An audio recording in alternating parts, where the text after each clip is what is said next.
प्यारे भैया बहनों, छात्रों, मैं रामेश्वर तिवारी, प्राचार्य सरस्वती शिशु मंदिर जयंत। साइटोलॉजी सेल बायोलॉजी के अंतर्गत जो अपना चैप्टर चल रहा था, सेल स्ट्रक्चर एंड फंक्शन, कोशिका की संरचना और कार्य, इसमें आज हम लोग दो कोशिकांगों के बारे में अध्ययन करेंगे, सेल ऑर्गेनेल्स के बारे में। एक राइबोसोम्स और दूसरा लाइसोसोम्स। सबसे पहले हम लोग देखेंगे राइबोसोम्स। राइबोसोम, ये ध्यान रखेंगे, प्रोटीन फैक्ट्री है, प्रोटीन बनाने की factory, protein factory of the cell, यानी कोशिका के अंदर प्रोटीन निर्माण का कार्य करती है। और इसको RNP पार्टिकल भी बोल सकते हैं, यानी राइबो न्यूक्लियो प्रोटीन पार्टिकल, एक नाम और भी दे सकते हैं RNP पार्टिकल, यानी राइबो न्यूक्लियो प्रोटीन पार्टिकल, ये भी नाम दे सकते हैं। और इसको प्रोटीन फैक्ट्री भी कर सकते हैं of the cell, protein factory of the cell, क्योंकि ये प्रोटीन बनाने का मुख्यतः कार्य करती है कोशिकाओं के अंदर, इसलिए इसको protein factory of the cell भी कहते हैं। राइबोसोम जनरली ध्यान रखेंगे, सबसे पहले इनका अगर हिस्ट्री देखें तो क्लाउड CLAUDE,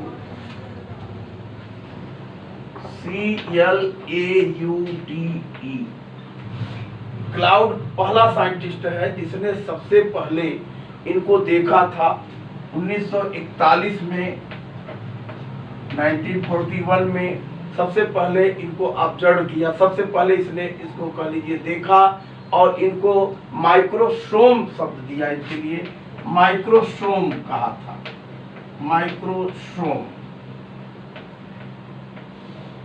जनरली बुक में लिखा नहीं मिलता है इस तरीके से, पर ध्यान में रखेंगे बातें, हिस्ट्री पूरी अगर देखें तो वास्तव में क्लाउड ने सबसे पहले 1941 में राइबोसोम को देखा था, डिस्कवर किया, और इनको माइक्रोसोम कहा था। इसके बाद रॉबिन्सन आए, रॉबिन्सन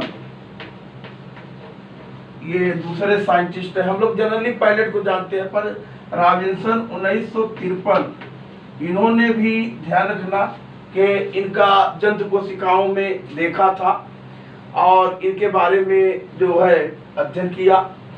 उसके बाद ब्राउन आए, उन्होंने सेम की जड़ों में अध्ययन किया, ब्राउन, इन्होंने कहाँ देखा था, सेम, डोलिकस लबलब, सेम, उसकी जड़ों में इनके बारे में इनको मैंने देखा सबसे पहले। लेकिन मुख्य जो श्रेय सबसे ज्यादा गया, जंतु कोशिकाओं में इनको देखा भी और इनको राइबोसोम नाम भी दिया, वो थे पैलेडे, PALADE, पैलेडे जो भी आप कहें। उन्होंने 1955 में लगभग, ध्यान रखना, 1955 में इन्होंने जंतु कोशिकाओं में देखा, कहाँ देखा था इसको, एनिमल सेल में, ये विशिष्ट पॉइंट है, एनिमल सेल में सबसे पहले देखा, और इन्होंने चूंकि इसको राइबोसोम नाम दिया था। ये बहुत ही महत्वपूर्ण बात है, इनका नाम सबसे ज्यादा लिया जाता है और सबसे ज्यादा इन्होंने इसका अध्ययन किया। 1974 में इनको, पायलट को 1974 में, 1974 में नोबेल पुरस्कार दिया गया, नोबेलाइज किया गया, नोबेल पुरस्कार से इनको सम्मानित किया गया। ये बहुत ही महत्वपूर्ण बातें हैं। देखिए राइबोसोम कह लीजिए मेम्ब्रेनलेस, यानी इकाई झिल्ली, जो यूनिट मेम्ब्रेन कहते हैं, इकाई झिल्ली जो पाई जाती थी कोशिकांगों के चारों तरफ, चाहे डबल मेम्ब्रेन रही हो या सिंगल मेम्ब्रेन रही हो, सेल ऑर्गेनेल्स, यहाँ ध्यान रखेंगे मेम्ब्रेनलेस, मेम्ब्रेन नहीं है, यूनिट मेम्ब्रेनलेस, इकाई झिल्ली रहित कोशिकांग है। सैकड़ों बार परीक्षा में पूछता है इसको, इकाई झिल्ली रहित, यूनिट मेम्ब्रेनलेस, ये ऑर्गेनेल्स है, सेल ऑर्गेनेल्स है, जो प्रोटीन बनाने की फैक्ट्री है, जो प्रोटीन का निर्माण कराता है। राइबोसोम का संबंध प्रोटीन संश्लेषण से है, सिंथेसिस ऑफ प्रोटीन, इसलिए इसको आपको याद रखना है। राइबोसोम ये कह लीजिए स्फेरिकल यानी 250 एंगस्ट्रॉन के लगभग 250 एंगस्ट्रॉन डायमीटर व्यास की ये मेम्ब्रेनलेस यूनिट मेम्ब्रेनलेस ये संरचनाएं हैं, स्ट्रक्चर है कोशिका में के अंदर जो कि उपस्थित होती हैं। राइबोसोम्स प्रोकैरियोटिक कोशिकाओं में भी और यूकैरियोटिक कोशिकाओं में दोनों में ही पाए जाते हैं। केवल अंतर होता है प्रोकैरियोटिक कोशिकाओं में 70S राइबोसोम होते हैं और यूकैरियोटिक कोशिकाओं में 80S राइबोसोम होते हैं। अभी इनके बारे में हम लोग विवेचन करेंगे। राइबोसोम्स इसके अलावा यूकैरियोटिक कोशिकाओं में भी कह लीजिए 70S के होते हैं। कुछ कोशिकांगों के अंदर हम पढ़ाते समय आपको माइटोकॉन्ड्रिया, क्लोरोप्लास्ट, उनके अंदर 70S राइबोसोम की बात किए थे। न्यूक्लियस के अंदर न्यूक्लियोलस में भी राइबोसोम पाए जाते हैं।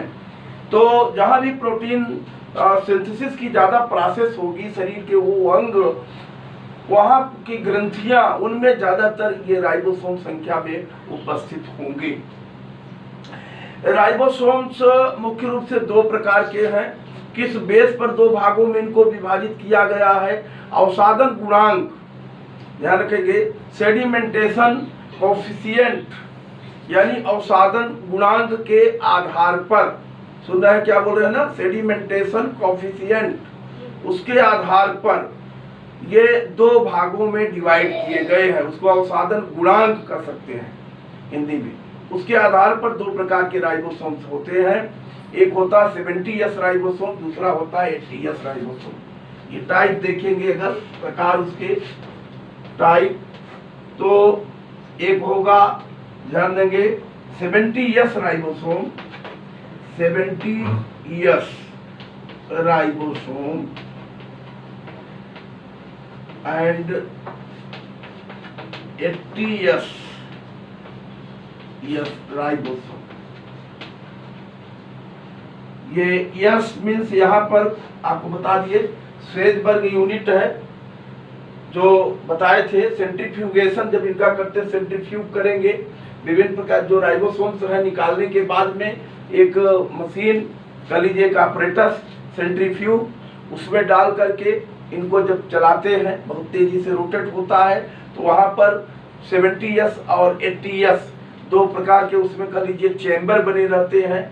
श्वेतबर्ग यूनिट जिनको कर रहे हैं, सेडिमेंटेशन यूनिट कर सकते हैं, उनमें जाकर जहां जो बैठ जाते हैं, 70S वाला होगा तो 70S में, 80S प्रकार का होगा तो 80S वाले में जाकर के ये बैठ जाते हैं। उसी आधार पर इनको दो भागों में डिवाइड किया गया है। तो 70S ribosome and 80S ribosome. 70S ribosome में ध्यान देंगे यहाँ महत्वपूर्ण बात, 70S प्रकार के जो राइबोसोम हैं प्रोकैरियोटिक कोशिकाओं में पाए जाते हैं, माइटोकॉन्ड्रिया के अंदर होते हैं, और आपने देखा क्लोरोप्लास्ट के अंदर होते हैं, पाए जाते हैं ये। और 70S राइबोसोम भी दो छोटी इकाइयों से मिलकर बनता है। ये 70S राइबोसोम बनेगा किससे? एक इसकी यूनिट सब यूनिट होगी, सब यूनिट कह लीजिए, एक होगी 40S, एक पहले 70 की बात हम कर रहे हैं तो 30S एक यूनिट प्लस 50S दूसरी यूनिट। ये मैग्नीशियम आयन की उपस्थिति में जनरली जुड़ते हैं। मैग्नीशियम आयन जोड़ने का कार्य करता है, ये बन जाएगा 70S। यहाँ गणित की तरह नहीं जोड़ लेना कि 50 और 30 80 जोड़ लेना, ये सब यूनिट्स है, श्वेतबर्ग यूनिट्स है बताया गया। ये मिलते हैं मैग्नीशियम आयन की उपस्थिति में और ये जुड़ते हैं आपस में और राइबोसोम्स का निर्माण करते हैं। जैसे मान लीजिए एक यूनिट छोटी इस तरीके से, एक छोटी यूनिट 30S वाली है, ये दूसरी यूनिट जो है ये बड़ी उससे है 50S वाली है, 30S की ये है, 30S की ये 50S, ये दोनों मिल गई जब, तो ये दोनों मिल करके राइबोसोम का निर्माण हो गया, ये बन गया राइबोसोम। ये राइबोसोम में एक छोटी यूनिट है, ये 30S वाली है और ये यस की सब यूनिट है। ये 70 इस प्रकार का राइबोसोम बन गया। इनको जुड़ने के लिए बताया गया है, ये दोनों जुड़ेंगी, इनके लिए मैग्नीशियम आयंस की उपस्थिति में ये तेजी से जुड़ती हैं, इस तरीके से ये जुड़ेंगी। और ये इतना ही नहीं, इसी तरीके से आप 80s का भी एक समझ ले बात कि इसमें भी 80s में भी 70s का था आपका, जो अभी देखिए 80s राइबोसोम की अगर बात कर लेते हैं तो यहाँ पर एक यूनिट होती है 40s की, प्लस एक यूनिट बड़ी जो है 60s की। ये मैग्नीशियम आयन की उपस्थिति में ये भी जुड़ेंगे और ये बनाएगा फिर 80s की सब यूनिट ये बनेगी। अब यहाँ पर ये छोटी यूनिट हो गई 40s वाली, और दूसरी यूनिट हो गई ये बड़ी सब यूनिट, ये हो गई 60s की, और ये बन गई, जब दोनों मिल गई तो ये बन गई 80s राइबोसोम की। ये ध्यान में आपको रहे। और ये मैग्नीशियम आयन की उपस्थिति में जुड़ते हैं, तो ये 80s राइबोसोम बन गया। ये 70s राइबोसोम बन गया। ये दोनों को ही ध्यान रखेंगे, दोनों ही प्रोटीन संश्लेषण का कार्य करते हैं और मैग्नीशियम आयन की उपस्थिति में ये जुड़ते हैं। अब आगे देखें, इसको बिता दे रहे हैं। ये तो आप जान गए कि 2 प्रकार के राइबोसोम्स हैं, इनकी यूनिट आप जान गए, ये दिमाग में रखना, गलत न होने पाए। ये राइबोसोम्स प्रोटीन चूंकि निर्माण करते हैं, आपस में जुड़ते हैं। जैसे मान लीजिए कि एक अगर हम लेके चल रहे थे, कैसे ये अकेले राइबोसोम प्रोटीन संश्लेषण नहीं करता, ये आपस में मिलकर पॉली राइबोसोम्स बनाते हैं। जैसे मान लीजिए एक यूनिट 40s की थी, 40s की एक यूनिट थी, मान लीजिए ये 40s की एक सब यूनिट है। दूसरी सब यूनिट मान लीजिए कि 60s की है, 60s की दूसरी सब यूनिट है, ये 60s, ये दूसरी सब यूनिट है, मान लीजिए ये दोनों जुड़ रहे हैं। जुड़ेंगे तो पहले ही बता दिया गया आपको कि ये मैग्नीशियम आयन की उपस्थिति में तेजी से एडिशन होता है, आपस में ये एक दूसरे से फ्यूज्ड होते हैं, जुड़ते हैं। तो ये जब दोनों जुड़ेंगे तो राइबोसोम का निर्माण करेंगे। राइबोसोम की एक यूनिट बता दिया गया, ये एक यूनिट ये हुई छोटी वाली सब यूनिट, और दूसरी सब यूनिट हो गई ये बड़ी वाली, ये जुड़ गए तो ये राइबोसोम बन गया। कौन सा राइबोसोम बना भैया? ये राइबोसोम बना 40-60 थे 80s राइबोसोम, 80s प्रकार का, जो यूकेरियोट कोशिकाओं में पाए जाते हैं। अब इनमें और मान लीजिए एक यूनिट आगे और जुड़ जाती है। अब हम इसमें डायरेक्ट अब दिखा रहे हैं, आप उसको समझेंगे। जुड़ने के लिए मैग्नीशियम आयन हमेशा आवश्यक होगा, उसकी उपस्थिति में जुड़ेंगे। एक मान लीजिए इस 80s हुआ है, एक 40s वाली और जुड़ जाती है, मान लीजिए सब यूनिट, तो क्या हो जाएगा? आगे क्या बना लेगा? 120s, यानी ये एक यूनिट ये हो गई, ये दूसरी यूनिट हो गई, ये जुड़ रहे हैं आपस में, ये बन गया आपका कितना हो गया? 120s, 120s क्या लिख दे रहे हैं? ये यहाँ लिख दिए थे, ये कितने s का बना है? 80s, 70s 80s, 2 प्रकार का 80s का लेके चल रहे थे। एक और 40 सभी यूनिट जुड़ गई तो ये बन गया 120s का। इसको क्या बोलोगे? डाइमर, इसको हम बोल सकते हैं डाइमर। ऐसे ही ये जुड़ती जाएंगी, ऐसे ही ये जुड़ती जाएंगी, तो राइबोसोम जो बन रहे हैं ये आपस में जुड़ते चले जाएंगे, पॉली राइबोसोम्स का निर्माण करेंगे। अकेला राइबोसोम कभी भी प्रोटीन संश्लेषण नहीं करता है। तो जैसे कई आकर जुड़ते जा रहे हैं, एक सब यूनिट ये हुई, ये हुआ एक राइबोसोम, ये जुड़ी है, दूसरा, ये तीसरे, ये चौथा हुआ, ये 5वां हुआ। कम से कम 4 या 5 रहेंगे। और ये यम RNA जुड़ा है इनके बीच, क्लेफ्ट से जो जुड़ता है क्रम में, ये mRNA है, mRNA messenger RNA, ribosomal RNA, messenger RNA और tRNA ट्रांसफर RNA, 3 प्रकार के RNA होते हैं।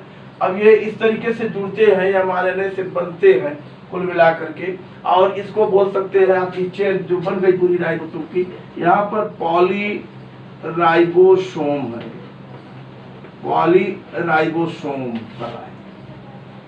और इस तरीके से जुड़ेंगे तो प्रोटीन का निर्माण करेंगे। ये मुक्त राइबोसोम के एक समूह को कह लीजिए, बोलते हैं उसको अर्गोसोम्स। ये पॉइंट नोट कर लेना, लिख लेंगे आप। जो फ्री राइबोसोम्स है, मुक्त राइबोसोम्स का एक ये पूरा समूह ग्रुप जो होता है, उसके लिए टर्म प्रयोग करते हैं आर्गोसोम, ERGOSOME, ERGOSOME,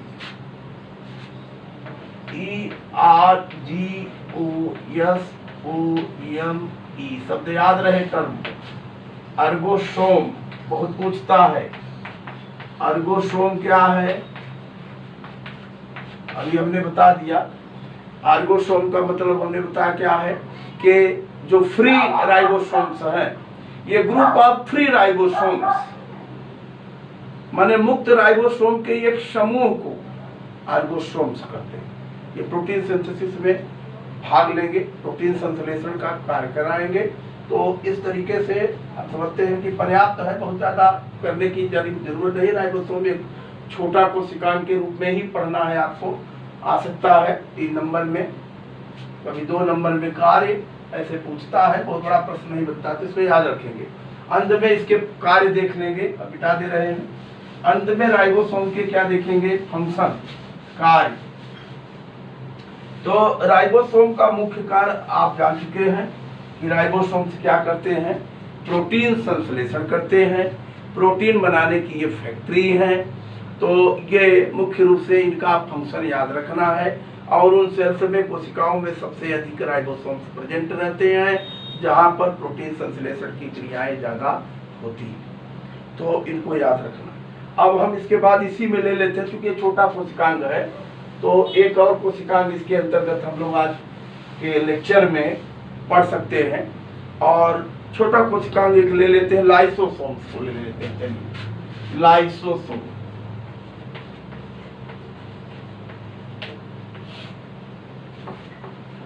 लाइसोसोम्स ध्यान रखना, ये बहुत ही फेमस है। 2 शब्द है, LYSO, LYSO। लाइसो माने होता है डाइजेस्टिव, और दूसरा शब्द है सोमा, सोम से सोमा शब्द बन जाएगा, या सोम कहें।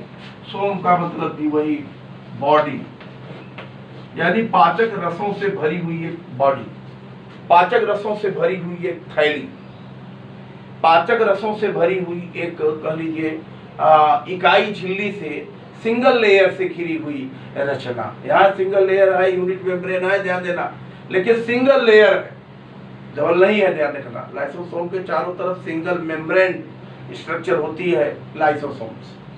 तो एक पाचक रसों से भरी हुई ऐसी थैली है कोशिका के अंदर, जो जिसका संबंध डाइजेशन से है, पाचन से है। तो ये लाइसोसोम्स कहलाती है। इनको कई नामों से जानते हैं।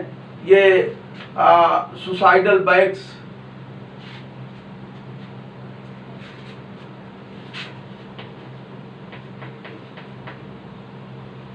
सुसाइडल SUICIDAL बैग, BAG, आत्महत्या के थैले, आत्महत्या के थैले कह सकते हैं।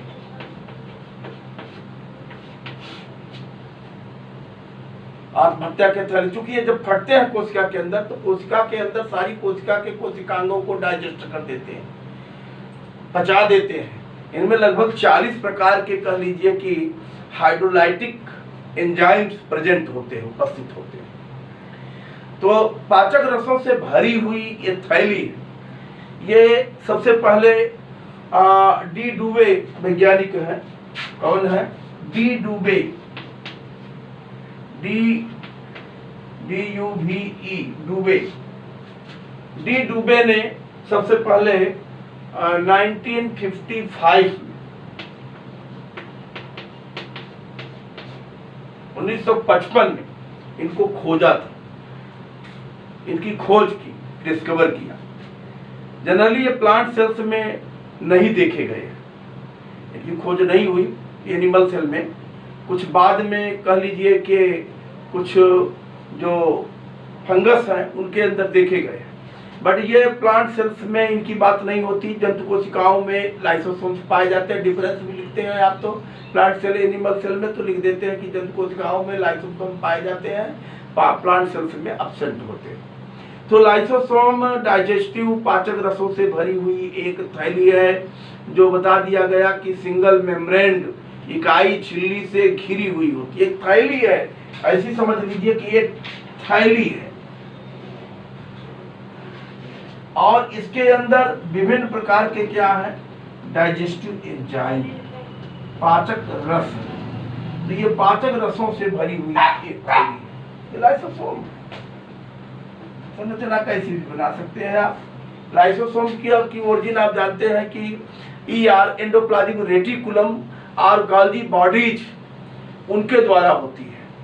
इसमें जो वेस्किल्स दिखाते थे थैलियां, तो उनके द्वारा लाइसोसोम्स का निर्माण होता है।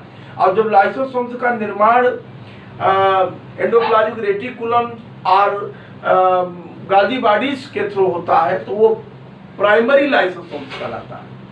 उसको बोलते हैं प्राइमरी लाइसोसोम्स, प्राथमिक लाइसोसोम। और कभी जब ये प्राथमिक लाइसोसोम आपस में कई फ्यूज्ड हो जाते हैं, आपस में मान लीजिए दो फ्यूज हो गए, नया बन गया रचना, वो कहलाता है सेकेंडरी लाइसोसोम्स, द्वितीयक लाइसोसोम्स कहलाते हैं। लाइसोसोम्स मुख्य रूप से डी डुबे ने 1955 में खोजा था, और 1974 में इनको भी 1974 में ये इनको डी डुबे को, क्योंकि अच्छा वर्क था इनका, बहुत महत्वपूर्ण कार्य किया था, तो इनको भी नोबेल प्राइज दिया गया, नोबेल पुरस्कार से सम्मानित किया गया। नोबेल पुरस्कार इस कार्य के लिए इनको भी दिया गया। ये काफी महत्वपूर्ण कार्य था। ये जो लाइसोसोम्स की हम बात कर रहे हैं, ये 0.25 से 0.50 ये कह लीजिए माइक्रोन मीटर, ये क्या होती है, डायमीटर में रचनाएं होती हैं। और ये सिंगल लेयर मेम्ब्रेन है जिससे जुड़ी है, सिंगल लेयर मेम्ब्रेन। और इनके अंदर ये डाइजेस्टिव फ्लूइड भरा रहता है, जिसमें लगभग बता दिया गया 40 प्रकार के कह लीजिए एंजाइम्स होते हैं, डाइजेस्टिव एंजाइम होते हैं, जो पाचन में अपनी भूमिका अदा करते हैं। कभी कभी लाइसोसोम्स जब फट जाते हैं तो पूरी की पूरी कोशिका नष्ट हो जाती है, इसलिए इनको कोशिका का शत्रु कहते हैं। सुसाइड बैग को आत्महत्या के थैले कहते हैं। कोशिका का ये एटम बम कहलाता है, कोशिका का एटम बम, टाइम बम कहलाता है, जो भी कहिए, कोशिका का एटम बम, यानी फट गया तो पूरी कोशिका डाइजेस्ट हो जाती है। इसलिए इन नामों से इनको भी जानते हैं, इनके बारे में आपको जानकारी होनी चाहिए। लाइसोसोम्स के काफी महत्व है। कोशिका फाइगोसाइट्स जो कोशिकाएं करती है, बच्चाणु कार्य करती है, लाइसोसोम्स वहां पर बच्चन के कार्य में सहयोगी होते हैं। आपने टैडपोल को देखा होगा, मेढक का जो शिशु है, लार्वा, टैडपोल लार्वा, जिसमें मछली से समानता जिसकी दिखती है, गिल्स होते हैं श्वसन के लिए, एक पूंछ होती है उसमें, देखे होंगे। मेढक में तो पूंछ होती नहीं, बाद में ये जो उसमें लाइसोसोम्स होते हैं वही कह लीजिए फटते हैं और उस पूरी पूंछ को कह लीजिए कि समाप्त कर देते हैं। सेल्स तो है, तो लाइसोसोम नष्ट होकर के पूरी कोशिका को फट करके फटते जाते हैं, नष्ट कर देते हैं, अंत में पूंछ विहीन हो जाता है, उसकी पूंछ क्या हो जाती है, गायब हो जाती है। इनमें पाचक एंजाइमों में बहुत ढेर सारे हैं, राइबोन्यूक्लियेज, डीऑक्सीराइबोन्यूक्लियेज, कैथोप्सिन्स जो प्रोटीन का पाचन करेंगे, और इस तरीके से बहुत ढेर सारे हाइड्रोलाइटिक एंजाइम्स प्रेजेंट होते हैं और ये कोशिका के अंदर महत्वपूर्ण कार्यों को संपादित करते हैं। आज के लिए इतना पर्याप्त है। 2 कोशिकांग हम लोगों ने आज अध्ययन किया है, पढ़ा है, और ये दोनों ही कोशिकांग छोटे प्रश्नों के रूप में आ सकते हैं, इनको याद रखेंगे। मुख्य ये तो ध्यान में ही रहे, राइबोसोम्स प्रोटीन बनाने की फैक्ट्री है और लाइसोसोम्स क्या है, ये सुसाइड बैग है, आत्महत्या के थैले हैं, कोशिका का शत्रु है, एनिमी ऑफ द सेल, और कोशिका का क्या है, एटम बम है। ये बहुत ढेर सारे नामों से अलंकृत है, इनको आपको ध्यान में रखना है। और वीडियो को लाइक करिएगा, शेयर करिएगा और सब्सक्राइब करिए। जो पहली बार देख रहे हैं सब्सक्राइब करेंगे तो हम उनको जो है हमारी बहुत ढेर सारी पुरानी वीडियो और जो नई आने वाली वीडियो हैं, ये सब सारी की सारी वीडियो उनको प्राप्त होती रहेंगी। धन्यवाद।